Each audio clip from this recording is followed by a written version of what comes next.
Na filosofia clínica, a gente não atende um paciente, porque não se pressupõe que ele está doente e eu vou curá-lo. A gente atende um partilhante, alguém que está partilhando a história conosco.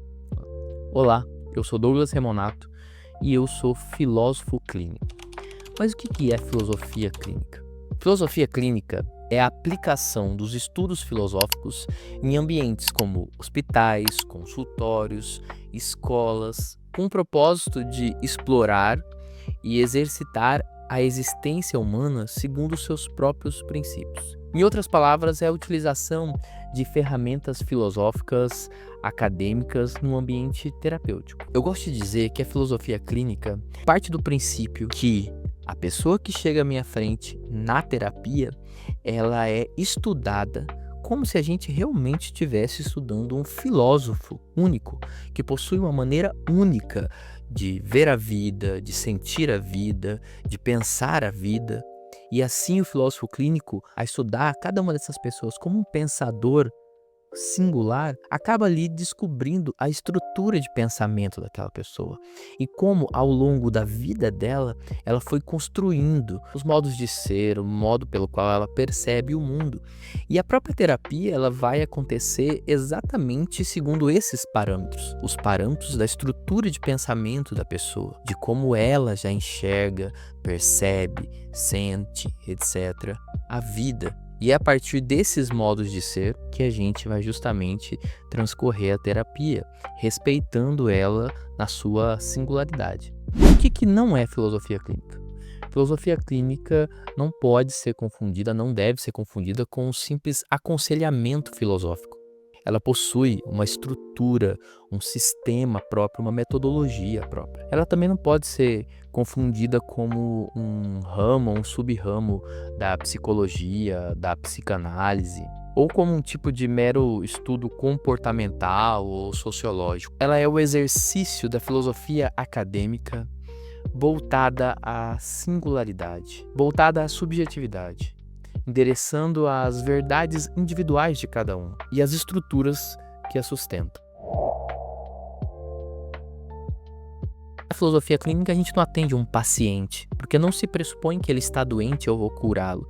A gente atende um partilhante, alguém que está partilhando a história conosco. Essa é a grande prerrogativa ética da filosofia clínica, é que ela tenta entender a existência humana a partir dos parâmetros da própria singularidade da pessoa, sem recorrer a padrões de época, como sucesso, felicidade. Portanto, na filosofia clínica não há conceitos como ego, id, superego e nenhum tipo de modelo mental.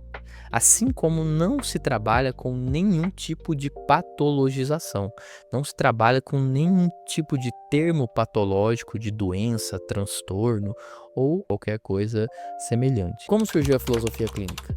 Há 2.500 anos atrás, muito, mas muito antes de Freud, já havia um tipo de clínica na Grécia Antiga, que a gente poderia chamar de filosofia clínica. O filósofo grego Tifon, por exemplo, ele tinha um tipo de consultório onde ele ouvia as pessoas e aconselhava essas pessoas. Ele era conhecido como o Consolador. E ele escreveu uma obra que acabou se perdendo, mas que a gente sabe que se chamava A Arte de Fugir à Aflição.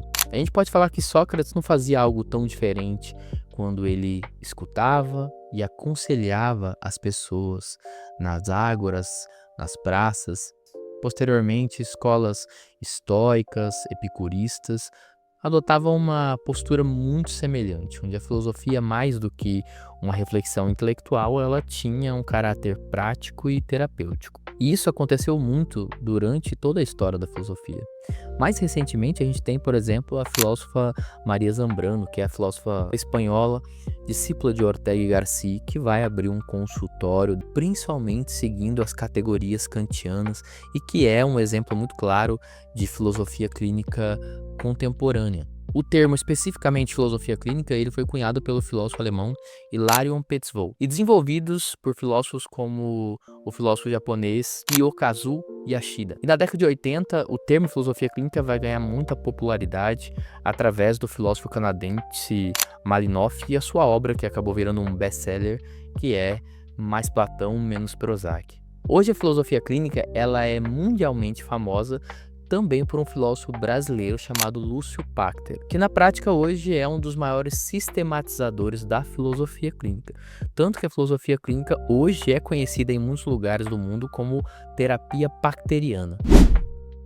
Eu conheci a filosofia clínica em 2004, na UFMT, na Universidade Federal de Mato Grosso, com uma palestra do Lúcio Pachter. Em 2011, eu estava fazendo mestrado em Lisboa e lá eu tive a oportunidade de assistir novamente uma conferência do Lúcio para 40 médicos na Universidade Católica de Lisboa, e foi o momento em que eu realmente me aproximei da filosofia clínica e quis me especializar em filosofia clínica para poder fazer atendimentos em consultório. Então, quando eu voltei para o Brasil, eu fiz essa especialização na Universidade Católica de Mato Grosso com o professor Arildo Marconato. E como é essa formação, essa especialização em filosofia clínica? A formação em filosofia clínica, ela se dá através de uma pós-graduação extensa, que dura em média aí de 4 a 5 anos, aberta a profissionais de várias áreas da saúde, da filosofia, da psicologia, e que por meio dessa especialização não só vão receber toda a parte teórica dessa metodologia terapêutica, mas também vão passar por um processo de estágio, onde eles vão ser clinicados, onde vão clinicar com um supervisor, muito semelhante ao que acontece em outras áreas, como a psicologia. Após esse período de clínica supervisionada, ainda é necessário escrever uma tese de uma clínica completa, e isso ainda é passado por uma banca não só universitária, mas também da Associação Brasileira de Filósofos Clínicos. Então a regulamentação da profissão, se podemos dizer assim, ela é feita tanto por instituições respaldadas pelo MEC que dão essa pós-graduação, essa especialização, como também através da ANFIC, que é a Associação Brasileira de Filósofos Clínicos. E os atendimentos, eles podem ser realizados em diversos ambientes. É muito comum que a filosofia clínica aconteça não só dentro de um consultório. Ela também acontece em hospitais, ela acontece em passeios, já atendi pessoas em parques, durante caminhadas, bibliotecas, na casa da pessoa, online, em qualquer lugar propício para que o encontro terapêutico aconteça da melhor forma possível para aquela estrutura de pensamento da pessoa. Sendo as sessões mais ou menos a duração média de 40 minutos a 1 hora. Há pouco tempo atrás eu dei uma conferência para a Liga Nacional de Medicina e eu defendi que a filosofia clínica ela é o futuro da clínica. Assim como o futuro da medicina é a medicina personalizada, o futuro da clínica é a clínica personalizada. Ou seja, uma abordagem clínica em que a gente realmente entre no paradigma da subjetividade, respeite essa subjetividade para que o encontro entre o terapeuta e a pessoa que vai buscar esse terapeuta realmente aconteça, e assim a gente possa ajudar a pessoa tendo esse olhar ético de cuidado e respeitando os seus modos de ser.